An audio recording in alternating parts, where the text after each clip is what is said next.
Hi, everybody. It is episode 547 of PodQuest. Hey. It is also Wednesday, February 5th, 2025, and I am Chris. With me is Drootin. Hello. And Walnut. January was the longest year ever. You're not wrong. Did I say January just now, or did I say February? No, you said what I said. You said February, but Okay. January was literally the longest year. And it's just going to get longer. And it's just going to get longer. It's January 36th today. Yeah, yeah, the 36th. Yeah, I did that math correct. Took me a second. You're not good at math, so I like to double check your math. I'm not. But that time I was right, because 31, you add one more to today. Exactly. Well, you had 31 to today. No, I did it the other way. I added a 1 to this and then put a 3 in front of it. So you added 31 to today? No, I only added 1. I went 5 to 6 and then drew a 3 in front of it. So you added 31? No, there was no addition of 30. I didn't go 31, 32, 33, 34, 35, 36. I went 5, 6, and then drew a 3. I didn't do that either. I saw 31 plus 5 equals 6 because I put a 3 in front of the 5 and a 5 plus 1 equals 6. I did the same thing you did. I added 31. No. Yeah, that's how math works. It's not, though. It is. Debatable. You can't just put a number somewhere without adding that number to it. Without adding a number to it. You can put numbers do not need to be contained. You can put a number anywhere you want. Well, I'm just saying, if you're putting a number in front of a number and having them connect with each other, you're adding a number to it. If you have 1 and you're putting 2 zeros behind it, you're adding 99 to that 1 to make 100. Or it's just 1. Is there a decimal point? You didn't say whether or not there was. Could still just be 1. If I don't say there's a decimal point, then the decimal point is after the last number I say I was adding. So you're not a mathematician, so... I mean, you don't have to be a mathematician to know math. You do. It's a requirement. I'm not a mathematician. I know math. You know how to count dice. I know how to do some math. I was in pre-calc. Okay, what's like the cotangent of like 4? I don't fucking know. That's 10 years ago. That's since I even did any of it. No, fucking 15 years ago. You're older than that. 18 years ago since I was doing college math. There you go. No, probably about 15 years, 16 years. Yeah, you're probably... you do the math on it. Well, no, I'm trying to remember. No, that's what it is. I'm 36 and I was 20. I'm trying to figure out what age I was when I stopped taking pre-calc after the 4th time trying. I finally got a C in that class and just stopped it. I wasted so much money in college. Don't we all? Yeah. Don't we all? Oh, yeah. Anyway, Richard, you had a thing that you wanted to tell us about. So, the other day, Cobb, I was telling you about this on Saturday night. I'm having issues with my my router. So for some reason, only my phone is not really able to do anything while connected to Wi-Fi, only on my router. Because it's the dual channel and something is weird with my phone and the dual channel or something. I don't know. Maybe if I factory reset my phone, things might work fine. I haven't done that yet because I really don't want to. Just throw your phone away and get a new one. But so my phone is like 3 years old, almost 4 years old, so it's about time for me to get a new one. So in trying to troubleshoot it, I went into my router and I turned off the dual channel and just kept it at the 5 gigahertz channel. However, that night I found out that my lamp that is connected to Wi-Fi only works on the 2.5 gigahertz channel, or 2.4, whatever it is. So the next day I had to reactivate that. And so I reactivated that. I deactivated the work from home channel because it's a triple channel, not a dual channel. Has a 2.4 gig, a 5 gig, and a 5 gig work from home channel. I don't know why there's 3 now. Yeah, I actually have no idea what that work from home one does. Yeah, but I deactivated the work from home one, activated the regular 5G, and the 2.5. Apparently, all of my phones were connected to the regular 5 gigahertz one. All of my things in the house were connected to the regular 5G one, including my Chromecast. So I went to go use my Chromecast and to like watch TV or whatever, and it wasn't working. I was having a bad day. It was Friday. I was having a bad year, and I was just not having it. And I just wanted to sit down, eat some fucking chicken wings, and watch some TV on my TV. But it wasn't working. How dare you want to do something? I know. So I factory reset the Chromecast multiple times. I get it to load up, but then I can't actually cast anything. Like YouTube's not detecting it, nothing's detecting it. Because your phone and it weren't on the same band? No, we were on the same band, and I was checking on the Google Home. It is detecting it, but when I click like the Google Home app, it's detecting it. But when I click it in the Google Home app, it's just saying it's not there or something, or there's an error. So I get tech support on Google Tech Support, and he tells me he actually, which reminds me I have to delete that app because I don't want it on my phone anymore. He has me like download an app that they can like watch my screen through so that I can show him what I'm doing. He can see what I'm doing. And at one point he's like, "You're gonna need to uninstall and reinstall your Google Home. That should fix it." I'm like, "What do you mean? I'm gonna have to uninstall?" It's not the Google Home. The Google Home finds it. It's the Chromecast itself. I went through all of my apps. I went through Peacock, I went through Netflix, this, that, and everything else. There's no Chromecast icon. And on the Chromecast itself, there's no icon saying it's connected. But the Google Home is connecting to it and sees it. And I get mad. I'm frustrated. I'm having a bad day. And he's like, "All right, well, let's try one other thing and then restart your phone." And I can't remember what we tried. Restart the phone. Doesn't work. I'm like, while I'm waiting for him to call me back when I was restarting my phone, I uninstalled and reinstalled Google Home. Guess what fucking works? My fucking Chromecast. So he calls up and I was like, "I owe you an apology, my guy. You said to uninstall and reinstall Google Home, and I gave you a little bit. Look, I was frustrated and annoyed. You were right." And he's like, "No, you don't have to apologize. I totally understand." But yeah, so apparently, if you're not able to connect to your Chromecast, when it's your Chromecast that's giving you issues, uninstall and reinstall Google Home, and that should fix it. Makes no sense to me, but... So I think... I'm pretty sure the Chromecast is part of Google Home now. Yeah, so I actually forgot they did that. They, like, bundled it together. No, yeah, the Chromecast is part of Google Home, but, like, I had to uninstall and reinstall the Google Home app on my phone, which that's the app that, like, runs everything. Yeah. But it wasn't that, like... It wasn't that my phone wasn't finding the Chromecast. It was that the Chromecast wasn't connecting to my phone. It was the Chromecast that was an issue, it seemed. So I don't know. It was weird. What I'm assuming happened. So the Home can see the Chromecast, but the apps need to also be able to see it for the casting to work. Yeah. Because it's kind of like a feed through Home, like because there's no longer like a Chromecast interface.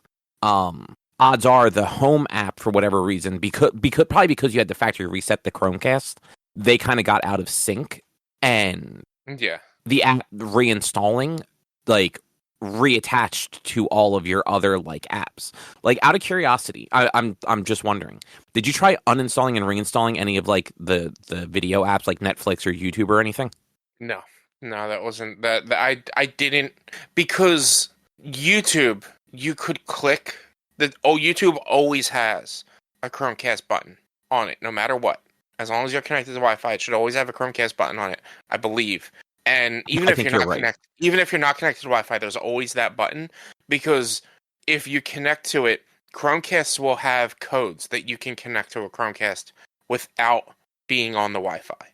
And my TV wasn't even giving me that code either, which is why I didn't think about uninstalling and reinstalling those apps.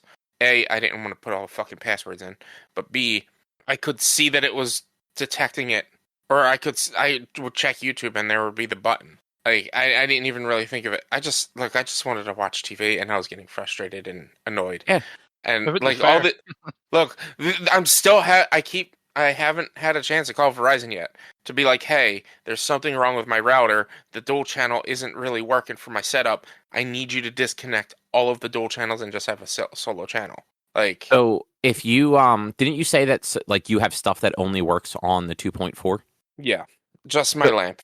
So you'll also start running into things that just don't work well on 2.4.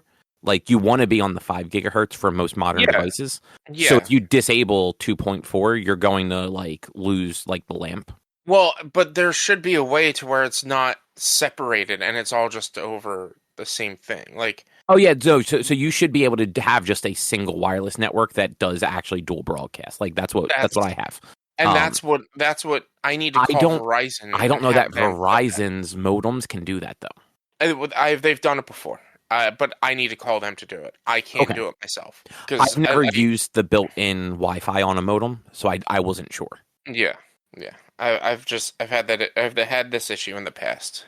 That, like, I guess at one point there was either an update on the Wi-Fi or power went out and kicked back on. Maybe something happened how that had that third channel now that, like, fucked it all up.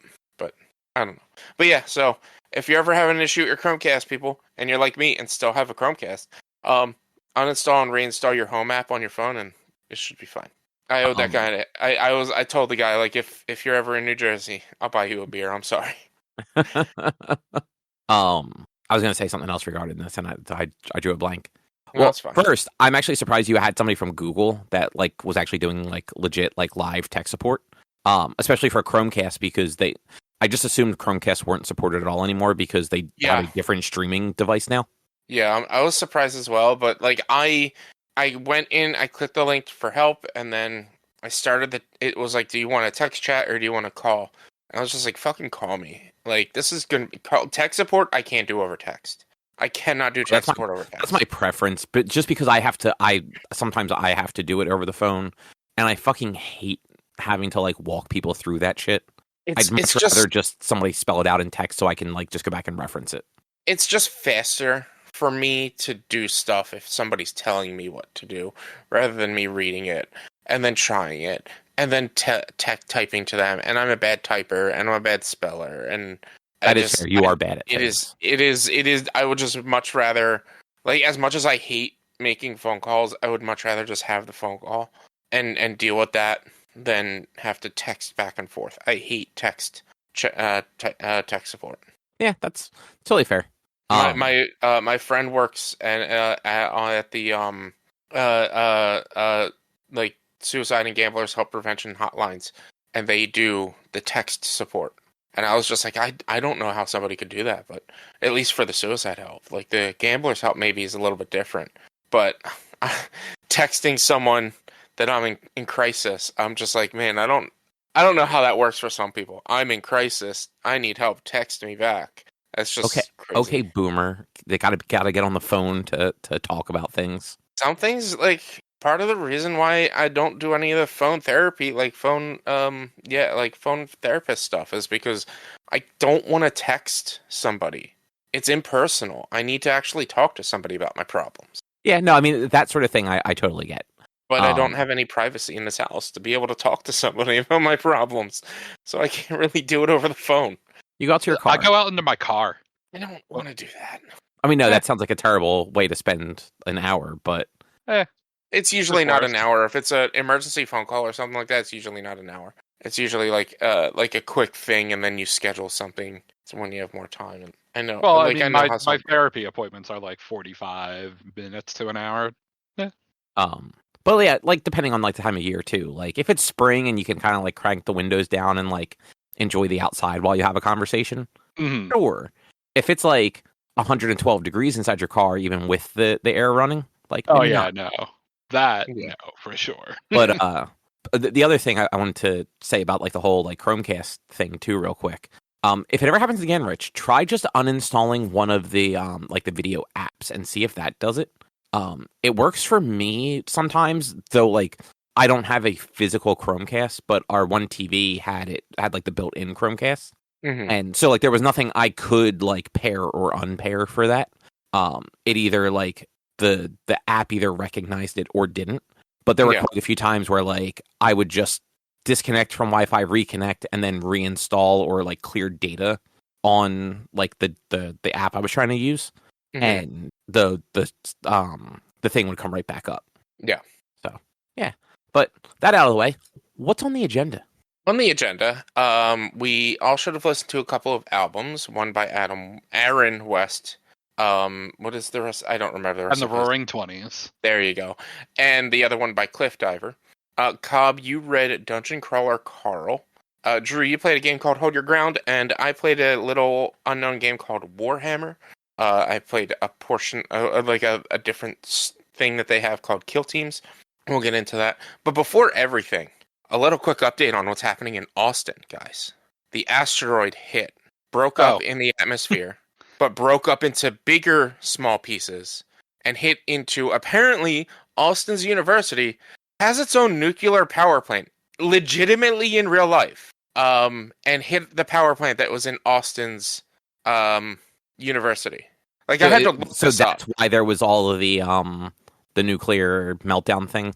Yeah. So I had to look this up. I was like, is there actually a power plant in Austin University? In a university in Austin, they have a power plant. So it hit the power plant and it was melting down.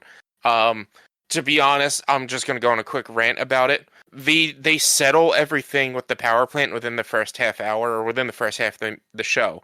And they make it seem like Rob Lowe's character dies. And then the whole last half of the show is them saying, it's going to be weird without Captain. It's going to be weird without the Captain, blah, blah, blah. And one of the characters being named new Captain of the Firehouse and blah, and this and that. And TK, it's going to be weird without his dad there. Like, it's like, oh, he died. No, he just actually took his job and, like, he didn't fucking die. And you see him in the last 5 minutes. I'm like, that actually takes away from it. Because, wait, so, like, he left for a different job and just didn't tell anybody? No, he told everybody. He told everybody he was getting a new job. He was offered the police chief position in New York. Police or fire? Fire chief. You know, you did that last time too, and I thought maybe you realized it was. Look, I watched The Rookie as well. I get things mixed up. Civil servants are confusing. Okay, but no, he was offered the fire chief position in New York, and he took it. But as they were wrapping up the nuclear stuff, like, they had a paramedic go take care of him because he hits the button dramatically at 0 seconds left and stops the meltdown. And then they have a paramedic go check him as he's, like, passed out on the ground. And the paramedic, like, checks his pulse and then leans back and gives him this look as if he's dead. And then you don't hear from him. I'm like, that kind of takes away from the ending. That he didn't die. I feel like he should have died. Like, that would be better in a comedy.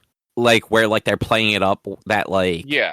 Like, and not a drama. It would be better in anything but a drama, to where, like, they play it off that he's not alive and then, oh, he's alive. Because there's also one of the other characters, the very second to last episode, she found out that she had a tumor that was so close to her heart that they would not be able to operate on it from cancer.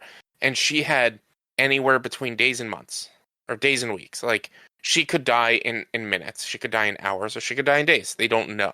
And at the midpoint of the episode, before they hear about, or just after they hear about the asteroid, they have a whole scene with her seeing her deceased husband, and, like, a clock is ticking, and at the end of the scene, as she's like basically dead, the clock stops, and it holds on her for a bit, as if her heart stopped beating. No, she's fine the next episode. She wakes up when the asteroid hits the atmosphere and it startles her awake.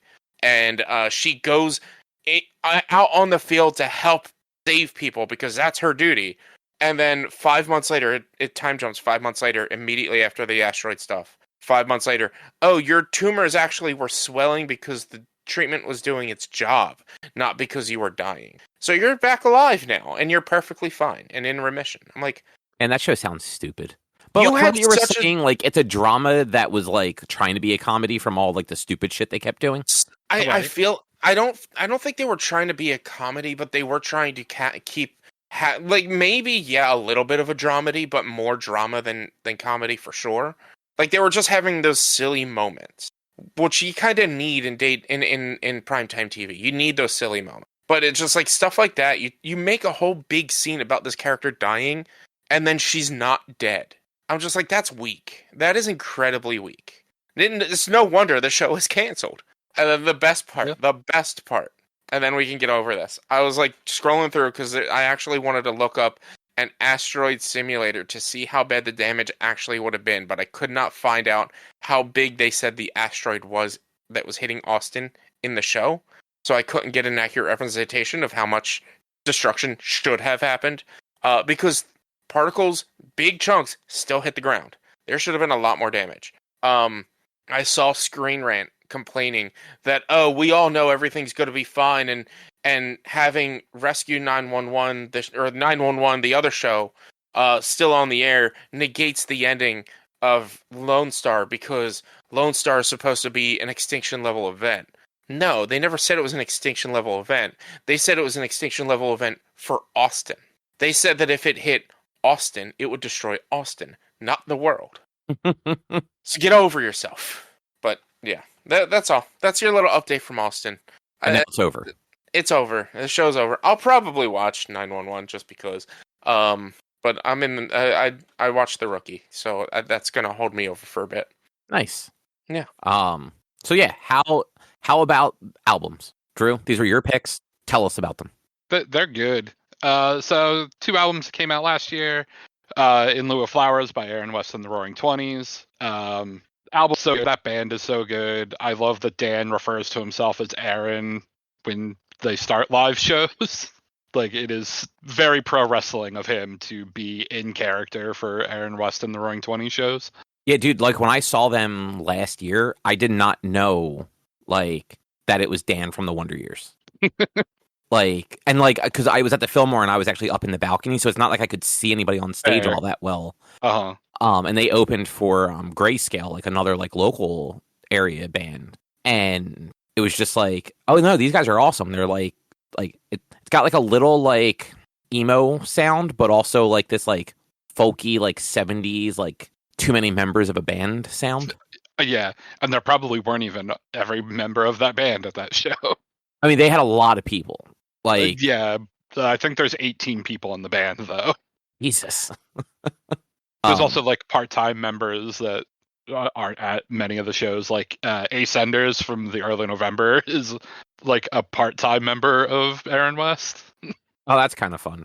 I'm gonna see if I can find a picture from that show. I don't remember if I took any like of them or not. Rich, what did you think of it in the meantime? For the first one, In Lieu of Flowers? Yes. I'll be 100% honest, I hated it. I thought it was boring as hell. Really? I didn't get any, like, yeah, I don't know. It's not my sound. And, like, I thought the music, the songs were boring. There was no, like, fun to it. There was no, like, I don't know. I didn't enjoy it. And I say this in all love. I have a buddy who's in a band called Alex Hasnell on the board of directors. His music sounds just like this. And I love him and listen to his music because I love him. I don't really care for the band. I don't care for his music that much. But I love him, and I think he sounds great. But it's just not my style. I think you would like him, Drew. But listening to this, it reminded me of them. And I'm just like, yeah, I just don't really like this sound. I don't feel like I can bop to it. I don't feel like I'm having any fun listening to it. I'm more depressed than anything else. I mean, that is fair. And like, I don't want to be more depressed. Like, when even I can listen to music with sad like, they're supposed to tell sad stories, but they're not made sad. They're not like something that's going to make you more depressed, but has a sad and depressing story about it. Like, I can listen to that, but like, this is just, I don't know. I listen to music to have fun, and this wasn't really that fun. I will say, like, I enjoyed the album. It's the first time I'd actually listened to this one.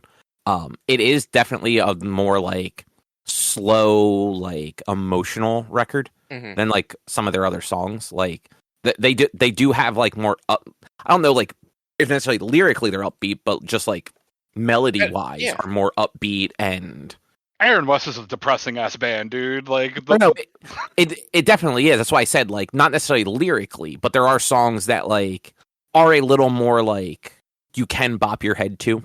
Yeah, and that's like why I can like, and I'll bring it back to Alex's band. Like, I can listen to that a little bit more because it does have some like it's not as depressing as Aaron West, but it does have some depressing and sad lyrics. But the songs and the melodies and the like everything about the songs that they make are fun to them, at least. And like that's why I can get behind listening to it more. Like, I'll be honest, I listened to both of these albums once over in the last hour, and like I wouldn't have listened to Aaron West more than once. Even if I started listening to it 2 weeks ago, I wouldn't have listened to Aaron West more than once. You know, I can't fault you for that. Like, it is a different type of sound. Like, not everybody's gonna like the same sound. Mm-hmm. And see, like, I think like Roman Candles and In Lieu of Flowers, you can totally to. Those songs are big, bombastic, and just so full of sound because it's like an 18-person or whatever. But you know, like totally have slow, like Whiplash is so slow, and definitely like a come down. The way that I think the album's paced really well with how it kind of goes up and down. But and like yeah. I liked it. I also only had I only listened to them once each today.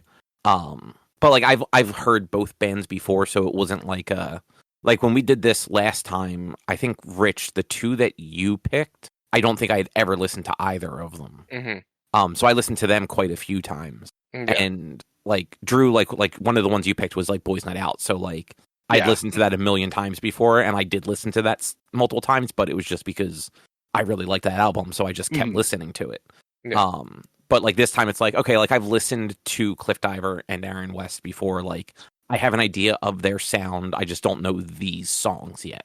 And yeah, like I knew In Lieu of Flowers was going to be a sad album because like that first song, like even if you're not paying attention to the lyrics, it just sounds sad. Like the vocals sound sad. The instruments sound sad. Like that is just a song that sounds sad. You don't even have to know what the words are. Just everything about the way that song is played sounds sad. Mm-hmm. But it was a good album. I like them.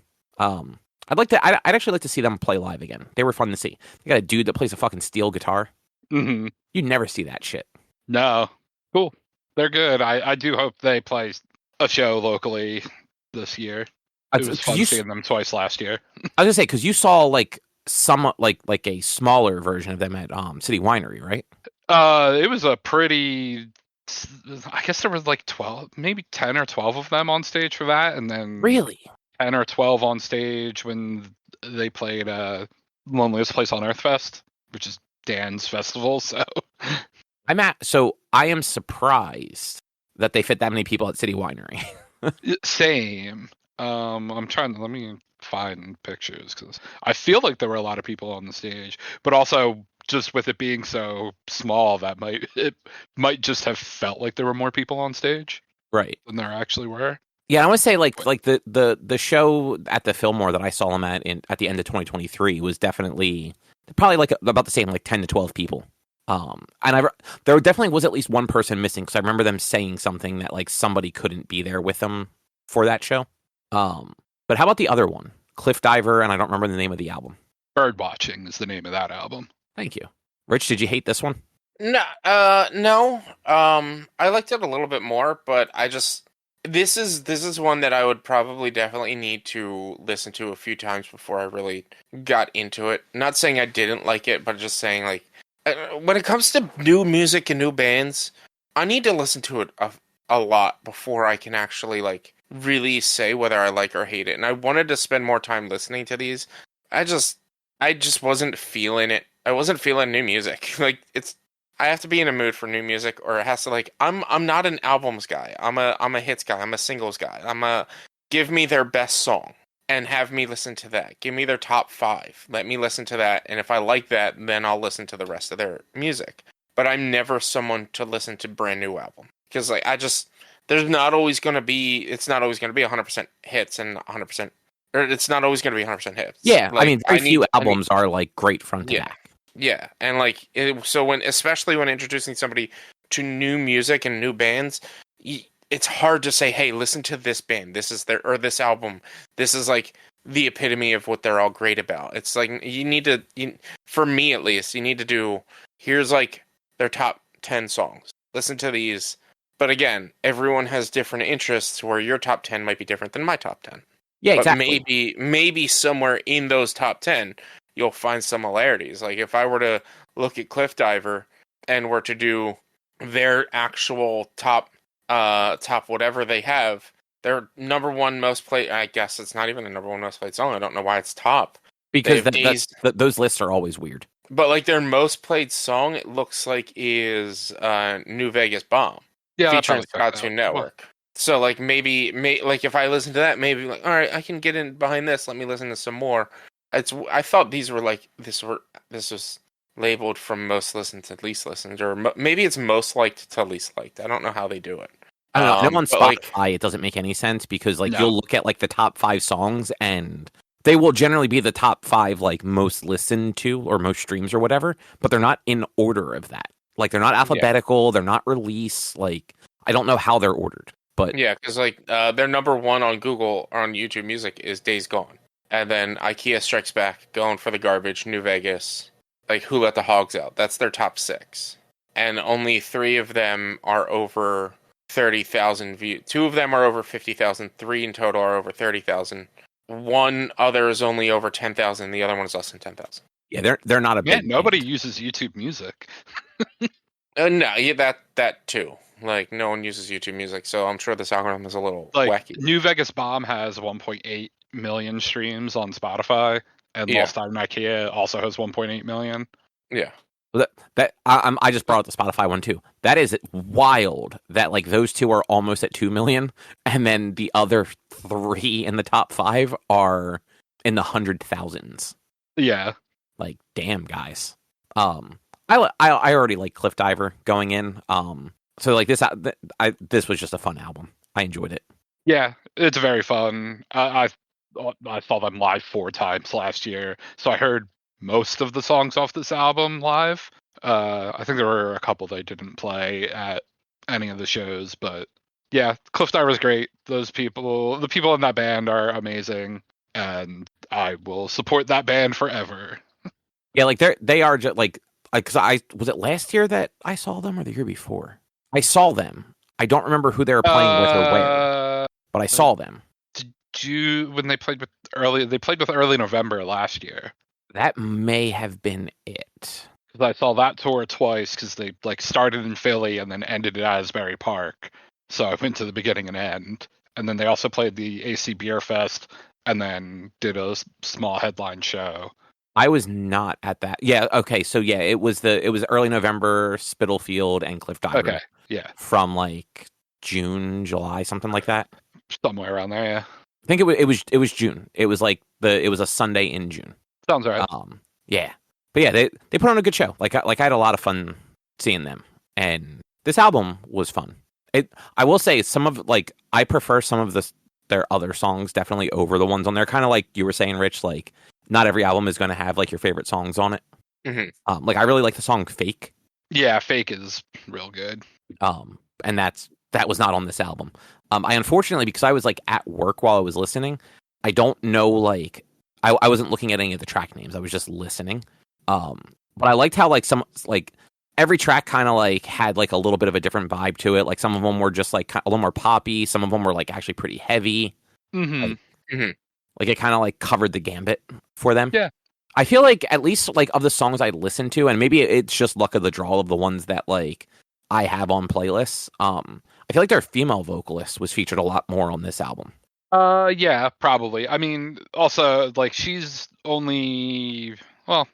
been in for the last 2 albums. Their older stuff she wasn't on. Like the first song she is on is Gas City, but like their At Your Risk EP and the stuff before that, she wasn't part of the band yet. Okay. But yeah, I mean, she definitely has more of a role on this album than she did on their first album. Like which is cool because like she's very good. Oh yeah, she's great. Now, Rich, do you think you would listen to more Cliff Diver? Yeah, I would probably check them out a little bit more. Or Cliff Diver was the second. Yeah, I would probably check them out a little bit more. We understand you're not going to listen to Aaron West anymore. No, I'm probably after just that one album. I'm just like I don't. Even if you tell me there's better songs out there and there are songs that I would click with, I have zero interest in that one.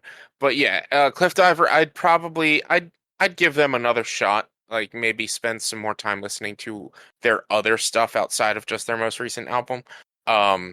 Listen to more of their quote hits and things like that. You can't really. I mean, you can say they're hits because they have high listens on Spotify, but hits are only played on the radio, I guess. So you can't really call them. I don't really know how that works. But yeah, like I would definitely give them another shot when I had time or when I was feeling it.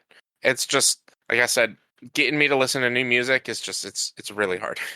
I need my comfort music. I get that. I was going to say something about that. And next you should check out the Wonder Years and see if you like the same singer as Aaron West, but totally different style.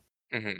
I think I've heard the Wonder Years before. I can't remember. I'm sure I have. You probably have. Like they're from the Philadelphia area. Yeah, I've heard of them. Absolutely. I think I might have heard them, but I don't.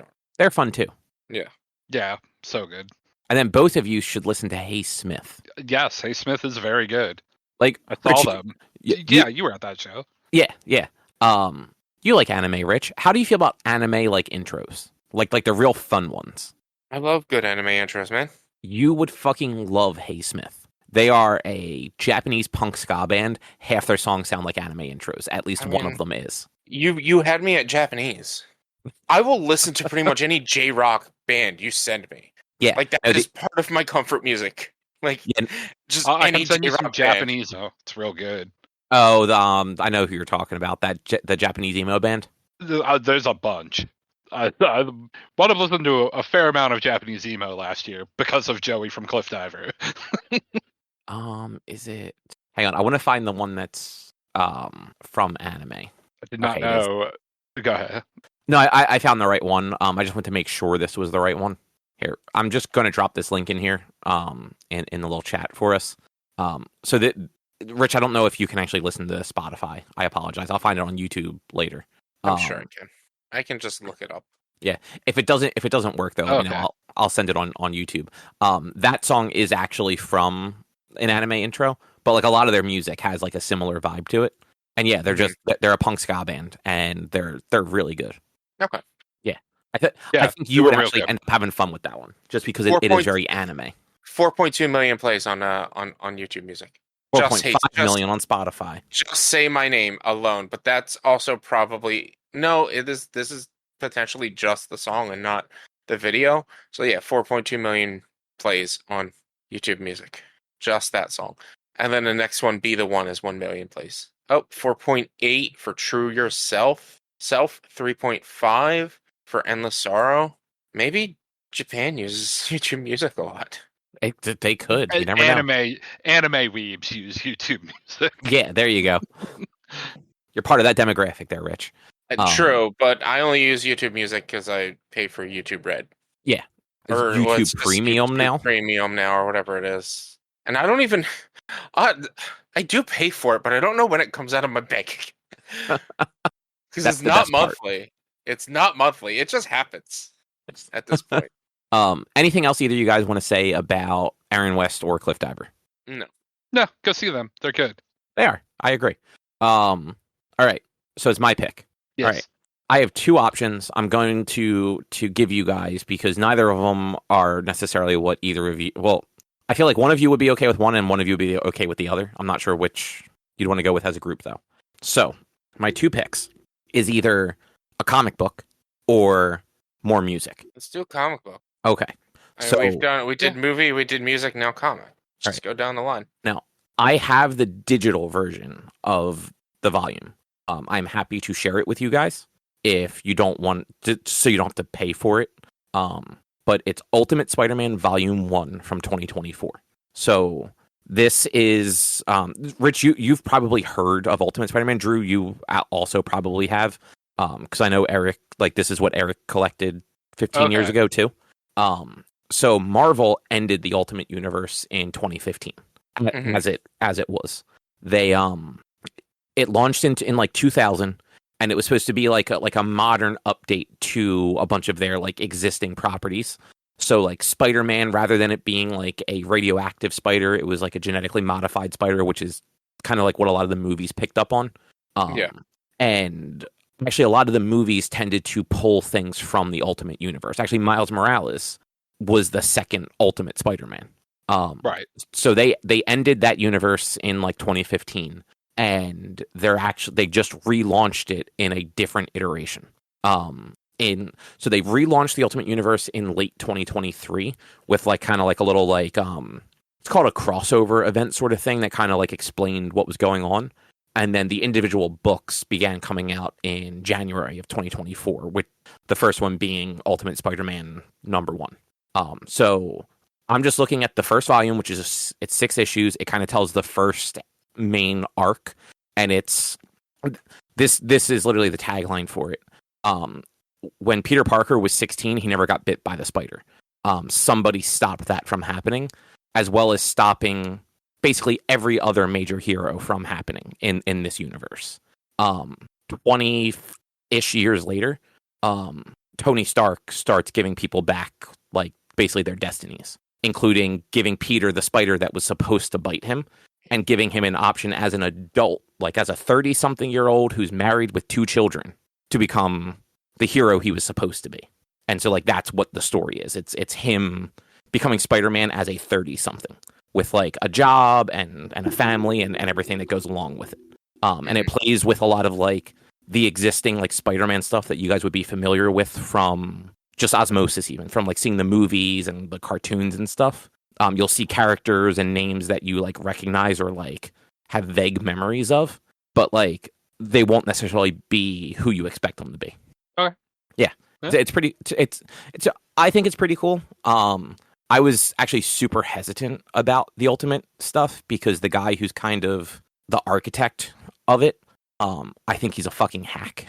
Like, he's one of those people where his name is huge in comics, and he has really cool ideas. Like, he's the guy that did the whole X-Men thing where, like, they had, like, their own mutant nation on an island and could resurrect, and big scope ideas he's really good at. Telling the story, I've never enjoyed one of his actual, like, individual stories until this. Mm-hmm. So, yeah. But yeah, when we're done recording, I will share the digital version with you guys if you want to just use those. Sure. Cool. All right. Sounds good. All right. That out of the way. What's next? Oh, right. I read a book. Okay. Have you guys heard of this Dungeon Crawler Carl thing? No, never. So, Rich, actually, because you're in like you've been saying for the last couple of years, you would like to read a little bit more. Mm-hmm. This might actually be a series that works for you really well. They're not super long. At least this one was under 500 pages. So it's like a book, but it's not like obnoxiously long, and it's very fast. It is about on Earth, aliens basically destroy the world. They, at one point in the middle of the night for Pacific time, because that our character starts in Seattle, they basically flatten every single man-made structure on Earth and like reincorporate it into the planet. So anyone or anything that was inside of a building, a car, a shed, a garage, is instantly killed. Anyone that was not inside of something is basically just left in a deserted wasteland where like just everything's on fire. And then these aliens like start like projecting in people's heads that they are now going to be given the chance to like basically survive by entering an 18-floor dungeon. And they will have to like fight their way through these dungeons to the 18th floor. And if they make it to the bottom, they'll like get to just decide whatever they want to do like going forward. Or they can just stay on the surface of the planet and like die slowly because there's very little left that like a human being could like survive with. Mm-hmm. It falls in this category called like lit RPG or game lit, which it's kind of like some of like the animes like what was that video game anime, Sword Art Online? Or okay. Rich, I think didn't you watch a show where like a character was like training up their level or something like that, like overpowered hero or something? Yeah, powers. The hero is extremely cautious but incredibly overpowered. Yeah. Or something like that, yeah. It's vaguely kind of like those things where you see these characters going through stuff that is like they can die doing it, but then there's like these video game like D&D mechanics that are happening. Like the character is told right away they have like all the D&D character stats like charisma, constitution, strength, dexterity, and those things all actually matter, just like they do in D&D. Like his intelligence is on the lower side, but like a character just flat out tells him it's like it actually does a similar analogy to what you've done with like the tomato, Rich. Only not using the tomato, but the character's just like, yeah, wisdom means you know not to do this. Intelligence just means you know what it is. Mm-hmm. He's like, it doesn't make you stupid. It just means your mana is low. Yeah. But yeah, I didn't love it personally because I kept getting pulled out of the story because of the silly game stuff. But it was really well done. And I feel like people who enjoy that sort of thing would enjoy it a ton. And judging by how popular it is right now, a lot of people do enjoy it. I think it's up to 7 books. And they just started coming out in 2020, so the dude's just like pumping them out. But yeah, it's this dude Carl and his ex-girlfriend's cat, Donut. Yeah, are you looking it up? Yeah, I'm on Amazon. So yeah, Princess Donut. Yeah, she has a much longer name, and like small spoiler for like the first 2 chapters of the book. She gets the ability to talk, and rather than being a pet in the dungeon, actually becomes like a dungeon crawler herself, and her and Carl are just like in a party together. And they do stuff again similar to like sort of online, like the first season, where if you die, you die. There are like bosses in different areas that they have to beat, and they have to find the stairs to get down to the next level. The one difference there is the levels will collapse after a certain amount of time, and if you're still on it when it collapses, you die. But also, if you get killed by a mob, you die. If you get killed by another player, you die, and the other player actually gets marked as a player killer. So, like, you are then kind of, like, branded as, like, dangerous to anyone else you might run into. I'm trying to think kind of, like, other, like, points that wouldn't give too much away. One of like, the jokes about the whole thing is Carl, he was sleeping, woke up to have a cigarette, and the cat jumped out the window. So the only reason he happened to be outside at 2:00 in the morning was because he was trying to get the cat back inside. So he was just wearing boxers, a jacket he had thrown on, and his ex-girlfriend's Crocs that didn't fit him. So in the dungeon, he has just his boxers and bare feet because the Crocs don't fit him. And the dungeon just keeps fucking with him. So every time he gets any sort of loot, they're not giving him shoes or pants. They're just making him run around in his underwear. And because he keeps using his feet, he keeps getting bonuses, kind of like an old Final Fantasy where like, or even Elder Scrolls, where like the more you do a certain thing, the higher your skill level goes up. So he's got a really high skill level in like unarmed foot and hand combat. So like he finally got given a pair of shoes as like a joke. And he just can't use them because if he puts them on, he loses all of his bonuses. So he just has to keep running around killing like bugs and like rats and shit with his bare feet. And like giant bugs and giant rats, not like regular ones. But yeah, it's been it was an interesting read, and it was super quick. I read it in like 2 days. Because even though like I kept kind of like losing track with like the game stuff kind of pulling me out of this story. Because I'm like, oh right, like they're talking about video games now in this book. This is fucking weird. It read super quickly, and like you did kind of want to just keep going and seeing what happened next. And even some of the jokes, like not all the jokes landed. Like some of them were just kind of like, well, that was unnecessary. But then you had like the for whatever reason, the llamas were meth dealers. Yep. So I saw that on their wiki or something. Yeah. So like at one point they kill some llamas and they find 2 bags of meth. And then later on, there's some characters that they're trying to bribe, and they end up like offering everything in their inventory. And finally, they offer 2 bags of meth, and the characters lose their fucking minds and just run off with it. And it's just like, okay, no, that was stupid and kind of funny. I think they also started a war between the goblins and the llamas because of that. Maybe sounds familiar. But yeah, I think if you like the idea of kind of a post-apocalypse thing with like that isekai, like Sword Art Online style isekai. Isekai. There you go. Thank you. I think like this could be a fun book for people to read. And there's 7 of them. So if you like the first one, you can just keep going. Yeah, I mean, it looks interesting. It sounds interesting. It sounds silly. Yeah, it was silly. It's weird. It is both silly and serious. Like serious stuff happens. Like there's death. There's like people trying to like backstab each other. There's one section of the book where Carl comes across like this other group of people, and it's like nurses and orderlies from like an old folks home or something like that. And somebody had like set fire to the building, I think. So that's why everyone was outside. But now like these like 4 like younger to middle-aged people are trying to like get a bunch of old people through the fucking game. Who like, and the old people can't do anything. Like they're in wheelchairs and walkers. Like they're literally just protecting these old people, trying to get them to the next level. Mm-hmm. And a lot of the stairwells and stuff are guarded by like bosses. So like, and if you just leave the old people kind of in the hallway, there's a good chance like a monster's going to come along and attack them. So there's a lot of like stuff that they're going through with it. And then the aliens that are kind of running the whole thing, it's a TV show. I forgot to mention that. So it's not just like them doing this just like for shits and giggles. It's kind of like it's said early on that these like aliens go around and actually like plant the seeds of like civilization on planets and let them just kind of brew for like millennia and just millions and millions of years. So not millennia, millions. Mm-hmm. And then come back and like make them do all this shitty stuff. And it's all for like ratings. Like people are just watching humans go through these mazes. And there are like guild halls where the players can go to get like information as they progress in the game, and like safe rooms that are either just like bomb shelters essentially, or like fast food restaurants. So you know, very very much like an MMO. Yeah, nice. Sounds interesting. Sounds fun. Yeah. Like I said, like it was not my favorite book, but like I had enough fun with it that I figured it was worth like mentioning and saying some nice things about it.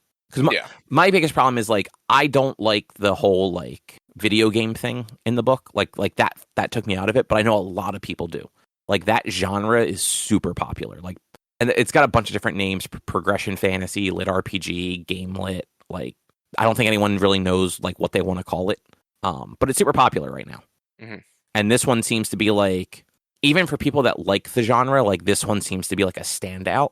And it's even getting a lot of people that aren't big fans of other works in that like realm on board. So yeah. Drew. Yes. What is Hold Your Ground? So this is the board game that actually I won at a little WWE trivia night at the one board game cafe I play Clock Tower at every now and then. So it is a 2 to 4 player battle royale board game. It's got a little plastic grid board that's 5x5 grid, and the middle spot is like permanent plastic. The rest all have like a little hole in them, and you put out tiles on over each of the spaces. It starts with 4 of the 25 spots will have like a meteor strike on them or whatever. I forget what it called it, but you take those 4 pieces out, and then everyone else puts or you put one of each of your things on every one of the other spaces, and then you're playing to just be the last team to have any players on the board. Gameplay is you have a deck of cards, and all the cards will either have a number of we'll have both a number of people and a number of spaces to move, and you play 2 and you pick either the number of people or the number of spaces from each card. So every turn you're moving 1 to 3 people, 1 to 3 spaces on the board, and then you roll a die, and either you can move. It'll either be a battle royale where you go space by space across the board. If one team has the most player or most pawns on that spot, they get to pick one other team's player to remove from there. Some arrows which move this like popper thing around the board, or a thing to explode the popper, and it blows up and launches the little like the cardboard and the little pieces up into the air. Any ones that fall off the board or into the board are eliminated. Any ones that land on the board get to stay in on the new spot they've landed on. But okay. So as you move around, there's a limit on how many pieces can be on any given space. I think it was 5 for a 2-player game and 6 for a 3 or 4-player game. So if you were to move the 7th piece onto there on a 4-player game, you would then pick one other piece to move off, which could either push it off the board and take that person out, or push it into an empty spot and take that piece out, or whatever. Or you now have pushed them onto a spot that could explode on the next turn. Who knows? And then if like any one spot gets disconnected from the middle, so there's no other, it's got like 3 empty spaces all around it, that part also gets like eliminated, so there can't be like this floating island. Interesting. So it was actually fun. Like, I expected nothing of it because it was free, whatever. I was like, yeah, whatever. I don't know if I'll ever play it. But then a couple weeks ago, I had to take my car up to the mechanic that my dad uses, and I was like, I messaged my brother to see if he was home, and he was there. So I was like, you know what? I'm gonna go hang out, and we wound up playing it because there's just two of us. We were like, oh, we might as well see what this is, and we both had a lot of fun with it because it was just, it's the right amount of silly, but also strategic, like light on the strategy, but not mindless, you know? Right. And then, you know, hitting this thing and watching pieces go flying is always fun. Yeah, I mean that's one of those things. Like if you play a game and there's like some sort of like, I don't know, destructive or like chaotic element to it, you're always gonna have fun with that. Yeah, and you know, I think it really smartly did like your Apex Legends, you know, whatever Fortnite battle royale style thing in a quick board game pretty well. Nice. Glad you enjoyed it. Yeah, it's silly. I mean, it looks like it's only like $15. Like, that's not bad. Oh, and in my opinion, the really smart thing is like the board goes in the box, like, and the one side on the bottom part of the box is cut out, so that's where this little big plastic thing that has the popper just slides in underneath into this empty gap, and then there's a separate the part that you pop out all of the tiles from then goes at the very bottom of the box, so then when you're moving this thing around you can place it into a square so you know that it's actually directly under a thing like it should be. Nice. Like, I think that was just a smart piece of design for that. It was like, oh, hey, look, this is smart. Yeah, no, that actually sounds pretty cool. Hold your ground, huh? Yeah. It looks interesting. It looks silly. Like, I probably wouldn't have ever bought it, but I got it for free, and now I'm like, yeah, no, I can recommend this for people that want a silly little thing. Like, yeah, free is always great. Yeah, I mean, like I said, it's $14 on Amazon right now. It's like, the Buffalo Games. Yeah, so you know, like it's worth that much.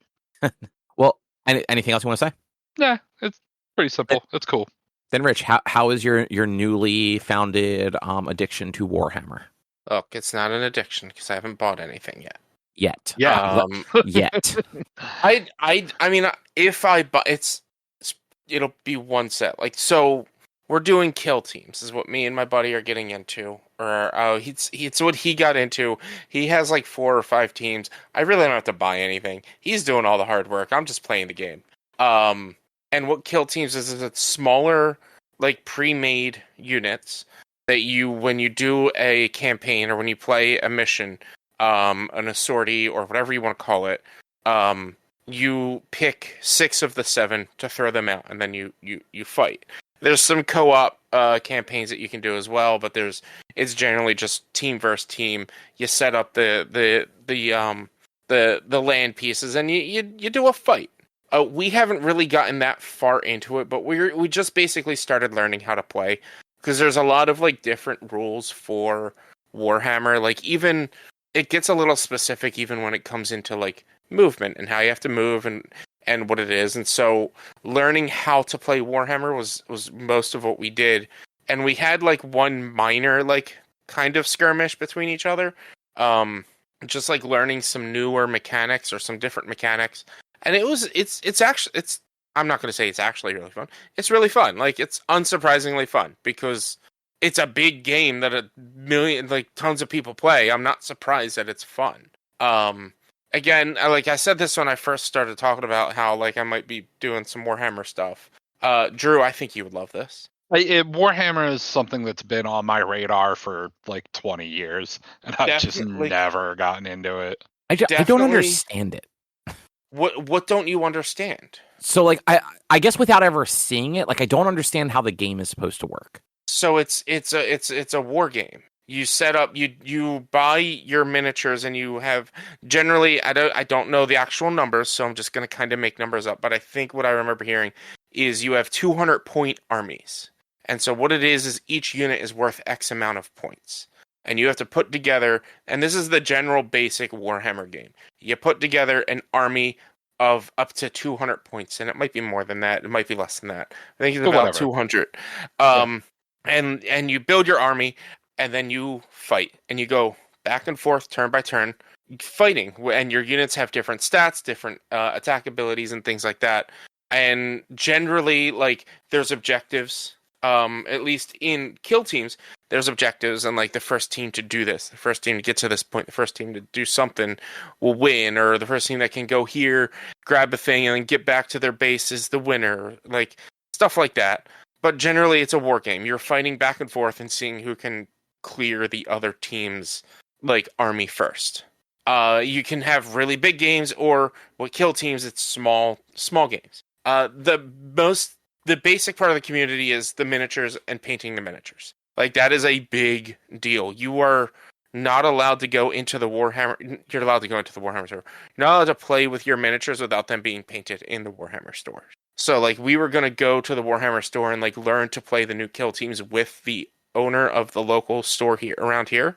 And he was out for the weekend that we were going to do it. So, like, the other person who was going to be there, who was covering for him, we were like, I don't know if they're going to let us come in with unpainted minis. So we ended up just doing it over here.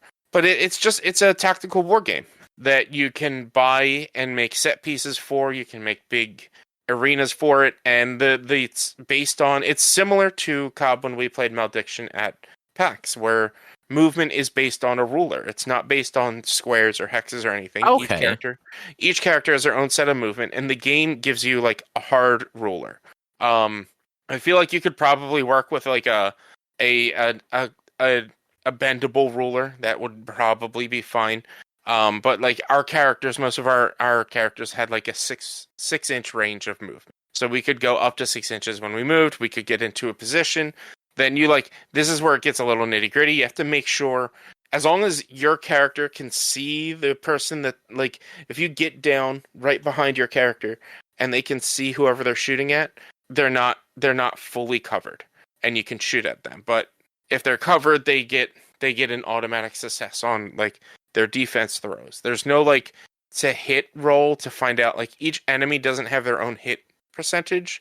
What it is each unit has their own hit percentage. So if you roll, it's a D6 system, and say their attack does 3d6, you roll 3d6, and if they have a 3+ to hit, as long as each of their die is 3 or higher, they hit, and then they do 2 damage each hit, or something like that. So there's no like, this plus that equals I'm going to hit you. It's just, it says on your player card, like, here's how much it needs to roll to hit. Okay, so okay. And then the defender gets to always roll, at least this is in kill teams, they get to roll 3 die.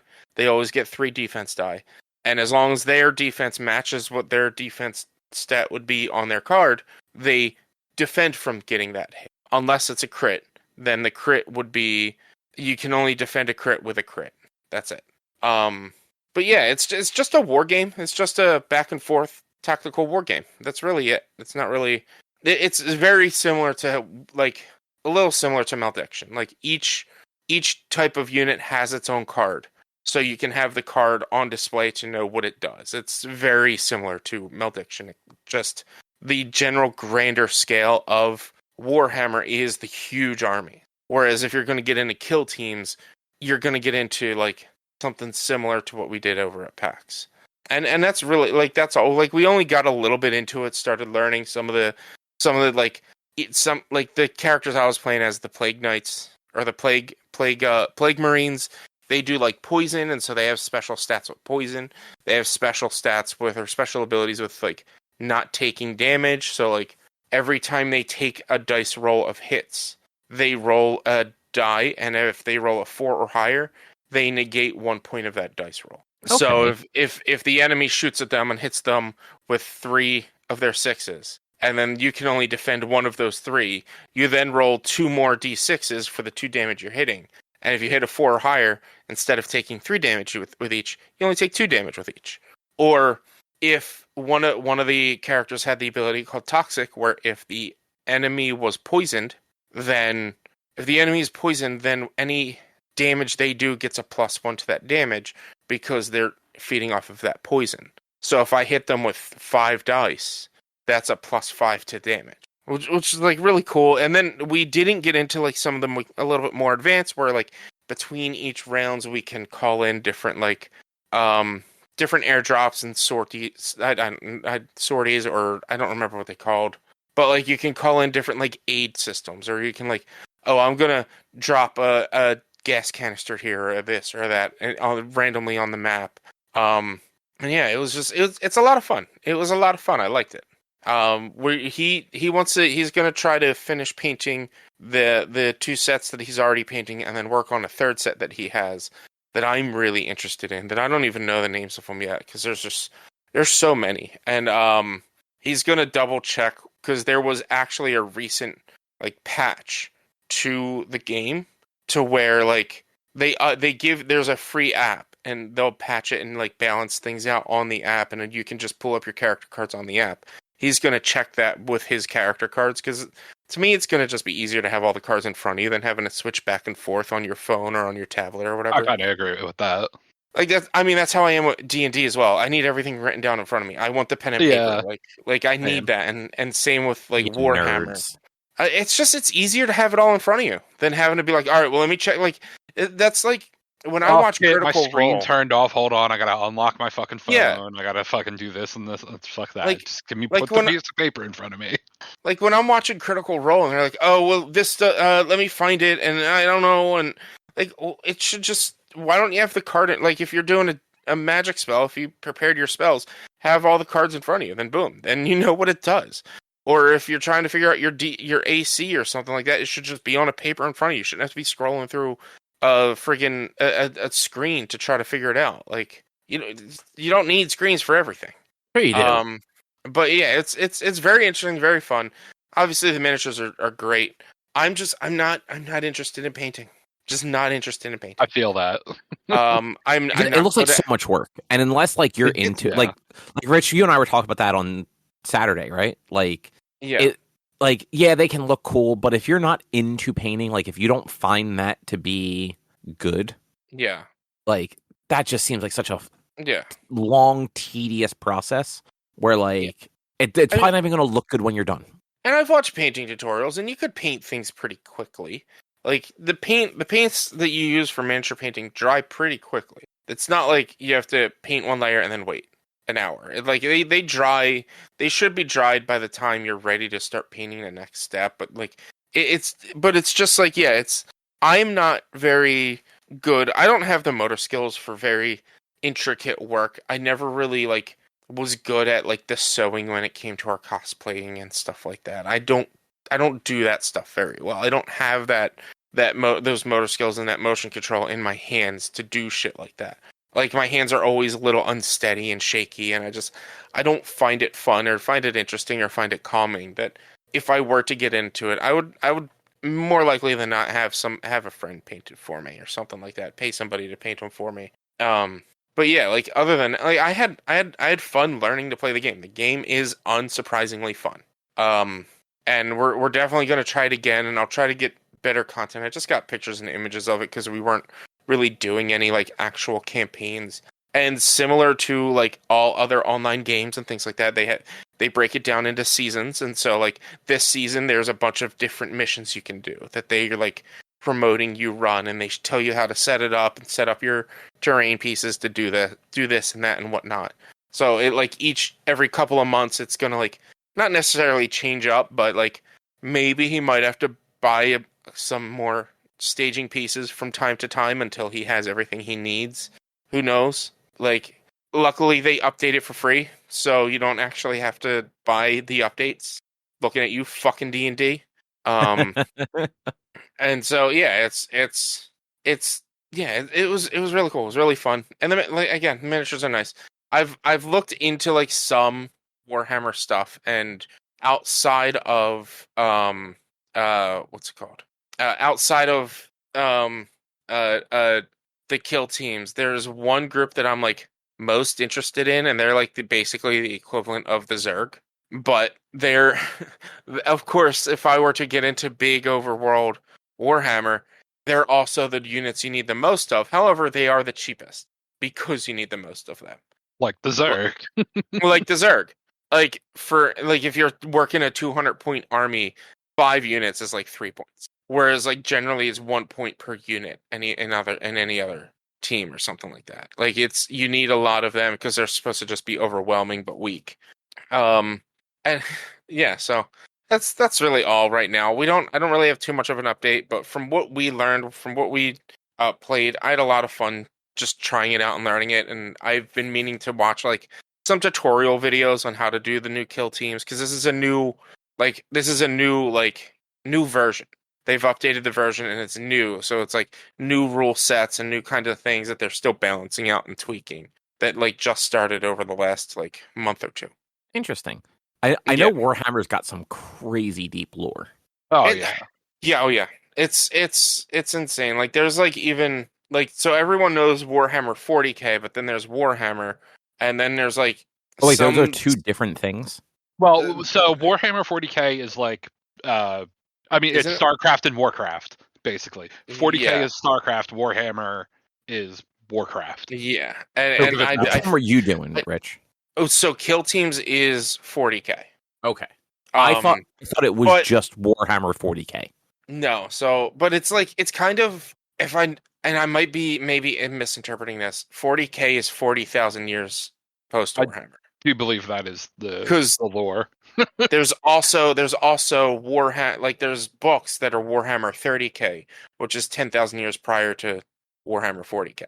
I could get you guys a deep lore tutorial if you want it. I know a guy. Oh damn! Warhammer's been around that long. You know someone that can give a deep lore tutorial? Oh yeah. Oh boy. I don't think I need that. My friend got into it because of Space Marine. And then I was going to get Space Marine, but I wouldn't have had time to do Space Marine, Ghost of Tsushima, and Armored Core before Monster Hunter, so I didn't get Space Marine. But I do want to play it. Like a lot. I've checked out some Warhammer games, and they're fun. They're fun games. They're online and stuff.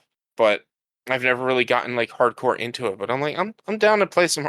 I'm down to play any tabletop game. Like, let's be honest. Yeah, if you come to me and tell me here's a tabletop game, I'm down to fucking play it. Like, legitimately though, Rich, if you want somebody to like really get into it with you and like the game, the minis, the lore, like I do know somebody who would relish the opportunity to get somebody else addicted on Warhammer. I don't know if I want that much. I just want to play the game for now and see how much I'm into it. I bought a Warhammer book that I also have to read as well. So, but like I do want to like look into like some of the kill teams and things like that and see what I can get into. And it is kind of cool because like the miniatures are modular as well, so you can pop out different weapons and put other weapons onto even your kill teams units. But it's not like they're balanced to a point where like even if you switch out one weapon for a different on one of your Space Marines, it's not going to be a pay to win system. It's still going to be fair. They still like have it like in a way to where like you're all on equal skill level as long as it's all about strategy and planning. Right. All right. Do you want to take a guess at when first edition Warhammer came out? 1972. I'm gonna say late 80s, early 90s. Split the difference between the two of you. It was 1983. So 42 years ago. That's okay. It makes sense. It's been around a long time. Yeah. Well, have you heard? Oh, Drew totally lost you. I lost him too. Yeah, he's gone. He doesn't even realize it. Here's the thing. Most likely, potentially, he might. No, I don't think Craig will still be recording my internet was dumb for a second there. Okay. You're back though. Yes, back now. Have either of you heard of Blood Bowl? No. Blood Bowl. I've seen it at the Warhammer store. I mean, it's Warhammer American football. Yeah, it's Warhammer football. I didn't realize that came out in 86. Like, I thought that was a more recent thing. I might have to get that for next year's Super Bowl pre-stream. Yeah, that might be a good thing to play. I'll talk to you guys about what my Super Bowl pre-stream is this year. I'm excited for it. But yeah, I might have to do that for next year's Super Bowl pre-stream. That'd be interesting. Yeah, and by then you'll be a Warhammer expert, right? Probably not. Probably not. I don't know, man. I mean, we'll see. If we're getting together like once a month to play Warhammer, maybe I'll get a little bit better, but we'll see. But anything else about Warhammer you want to say though? No, that's it. then I believe that will be a show for this week. Yeah, sounds good. So if you would like to find more of our content, you can head over to www.one-quest.com. You can also help us out by supporting us at patreon.com/onequest. If you can't support us there with dollars, though, you can go to your favorite podcasting platform, Spotify, YouTube, Apple Music, all those places. Find us, rate us, review us, subscribe to us. All of it helps. You can also find us on social media. We're facebook.com/onequestonline. We're at @1_quest on Instagram and Twitter. And we're OneQuest in some format on Blue Sky. And you can also send us emails to social@one-quest.com. And I forgot something, YouTube channel, youtube.com/onequestvideo. Rich, what is your streaming looking like? Twitch.tv/b_1. It's for video game streaming Monday, Tuesday, Thursday, and Sunday. Last week I had said that I was going to have Ghost of Tsushima beat by this Sunday. That was also me forgetting that Super Bowl is this Sunday and I play something else during the Super Bowl streams. So I won't have it beat by this Sunday. Hopefully next Sunday. I'm about to get to the third chapter of the game. What I'm hearing is you have to play for 12 hours on Saturday instead. At 25 hours in, I'm almost at the last third of the game. So with Ghost of Tsushima and Sea of Thieves on Thursdays, looking forward to the Monster Hunter Wilds. Also, just something I don't often throw out there, YouTube channel this coming Friday. I'm starting Subnautica Below Zero, so come check that out as well. Nice. Yeah, all that stuff is in the show notes. Yeah. Cool. And Sunday, Super Bowl pre-stream party. Come watch me play as the Birds. I know that's not what anyone thinks. Come watch me play as the Birds. And with that, we will be back next week with something else to talk about. Thanks for listening. Bye. See yous. Bye.